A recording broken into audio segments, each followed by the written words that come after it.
ভাইয়েরা আমার, ভালো করে লক্ষ্য করেন, আল্লাহর নবী সাহাবীদেরকে নিয়ে মসজিদে নববীতে বসা আছেন। সাহাবা একরাম নবীজির দিকে তাকিয়ে আছেন। কি বলবেন, কি হাদিস শোনাবেন আমরা সকলেই শুনবো। অধীর আগ্রহে তারা নবীজির দিকে তাকিয়ে আছেন। ঠিক এমন সময় নবীজি বললেন, আমার সাহাবীরা শোনো, এই মুহূর্তে এমন একজন আমার সাহাবী মসজিদে প্রবেশ করতে যাচ্ছে, যেই সাহাবী জান্নাতি।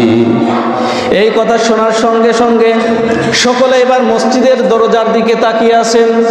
সকলের মনে মনে একটা ভাব এসেছে, মনে হয় আবু বকরের কথা বলবে বা ওমরের কথা বলবে, ওসমান আলীর কথা বলবে বা বড় কোনো সাহাবীর কথা বলবে।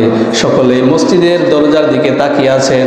ঠিক এমন মুহূর্তে একজন সাহাবী, একজন সাধারণ সাহাবী, তিনি বাম হাতে জুতা নিয়ে আর ওযু করার পর তার দাড়ি থেকে পানি ঝরাতে ঝরাতে তিনি মসজিদে প্রবেশ করলেন। সবাই তো অবাক, কিরে ইনি কি আমল করে? সাধারণ একজন সাহাবী, আমাদের মতো, কি এমন আমল করে যার কারণে নবীজি তাকে এরকম দুনিয়াতে বেঁচে থাকতেই তার জান্নাতের সুসংবাদ দিলেন? কেউ কিছু বলল না। পরের দিন ঠিক এরকম কাণ্ড আবার ঘটলো। নবীজি বসে আসেন, সাহাবীরা নবীজির সামনে বসা। নবীজি ঠিক গত দিনের মতো আবার বললেন, আমার সাহাবীরা, এখন এই মুহূর্তে এমন একজন সাহাবী মসজিদে প্রবেশ করতে যাচ্ছে, সে হবে জান্নাতি। ঠিক অবাক করা কাণ্ড, দ্বিতীয় দিনও ওই প্রথম ওই সাহাবী আবার মসজিদে প্রবেশ করলেন। ঠিক তৃতীয় দিন এরকম কথা নবীজি আবার বললেন। সাহাবা একরাম মসজিদের দরজায় আবার তাকিয়ে রইলেন। ঠিক প্রথম এবং দ্বিতীয় দিনের মতো ওই সাহাবী আবার মসজিদে প্রবেশ করলেন। একই সাহাবী পর পর 3 দিন মসজিদে প্রবেশ করলেন এবং নবীজি তার ব্যাপারে 3 দিনের এরকম জান্নাতের সুসংবাদ দিলেন। এক সাহাবী হযরত আব্দুল্লাহ ইবনে আমর রাদিয়াল্লাহু তাআলা আনহু, উনি তার পিছনে পিছনে তার বাসায় চলে গেলেন, যে বললেন, আমি 3টা দিন আপনার বাসায় মেহমান হয়ে থাকতে চাই, যদি আপনি কবুল করেন। তিনি তার মেহমানদারি কবুল করলেন। আহলান সাহলান, আসেন, ভিতরে আসেন। ওই সাহাবীর উদ্দেশ্য ছিল কি? মেহমান হয়ে ভালো মন্দ 3 দিন খাবে, এরকম। আপনারা বুঝতে পারছেন যে আসলে কি আমলটা করে।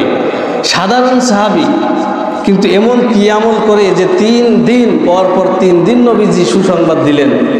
তো উনি সারাটা দিন ওনার দিকে খেয়াল করে, কই সারাদিন তো আমাদের মতোই চলাফেরা করে, কাজকর্ম করে, কিন্তু সেরকম কোনো আমল তো দেখলাম না। রাত্রে খাবার খেয়েছে, উনি শুয়ে পড়ে, আর এই সাহাবী জেগে আছে, দেখে যে কি কাজ করে, কই রাত্রেও তো তেমন কিছুই করলো না। এরকম করতে করতে 3টা দিন অতিবাহিত হয়ে যায়। তৃতীয় দিন যখন ওই সাহাবী কোনো আমল তার ভিতরে, স্পেশাল কোনো আমল তার ভিতরে না দেখতে পেয়ে তাকে সরাসরি জিজ্ঞাসা করলেন, ভাই আমার, আপনি কি আমল করেন যার কারণে নবীজি 3 দিন আপনার ব্যাপারে সুসংবাদ দিয়েছেন? উনি বলেন, কই আমি তো তেমন কিছু আমল করি না, এই 3 দিনে যা দেখেছো তাই, তাছাড়া আর কিছু নাই। সাহাবী যখন আব্দুল্লাহ ইবনে ওমর যখন চলে আসবেন, ঠিক এমন মুহূর্তে ওই লোকটা আবার তার পিছন থেকে ডাকলেন, ভাই এদিকে আসেন, শোনেন, আমার একটা স্পেশাল আমল কিনা জানি না, তবে আমার একটা অভ্যাস আছে। কি অভ্যাস? আমি প্রতিদিন রাত্রে যখন ঘুমাতে যাই, সারাদিন আমার সঙ্গে যারা আমাকে কষ্ট দিয়েছে, গালি দিয়েছে, কটু কথা বলেছে, এরকম যদি কেউ করে থাকে, আমি তাকে ক্ষমা করে দিয়ে তারপরে ঘুমাতে যাই। এই কাণ্ড বা এই কাজটা কিন্তু কেউ জানে না। কোন সাহাবী জানে না যে সে নবীজিকে বলেছেন, কেউ জানে না। কিন্তু জানেন কে? আল্লাহ রাব্বুল আলামিন জানেন। আল্লাহ রাব্বুল আলামিন নবীজিকে জানাই দিলেন যে আপনার এক সাহাবী এরকম, তার মনের ভিতরে কোনো কষ্ট লালন করে না, কোনো হিংসা বিদ্বেষ বলতে আপনার এই সাহাবীর মনের ভিতরে কিছুই নাই, যার কারণে আপনি নবী ওই সাহাবীকে জান্নাতের সুসংবাদ শোনায় দেন। তাহলে এই হাদিস থেকে কি বোঝা গেল? এই হাদিস থেকে বোঝা গেল যে মনের ভিতরে হিংসা, লোভ, রাগ এগুলো আসতে পারে, মানুষ হিসাবে আসতে পারে, কিন্তু সেটাকে নিজের জীবনে পুষিয়ে রাখা যাবে না। যদি আমরা এরকম আমল করতে পারি, ওই সাহাবীর আমলের সাথে যদি আমাদের আমল মিলে যায়, তাহলে আমাদের হাসরটা হবে কার সাথে? এরকম একটা জান্নাতের সুসংবাদধারী একজন সাহাবীর সঙ্গে।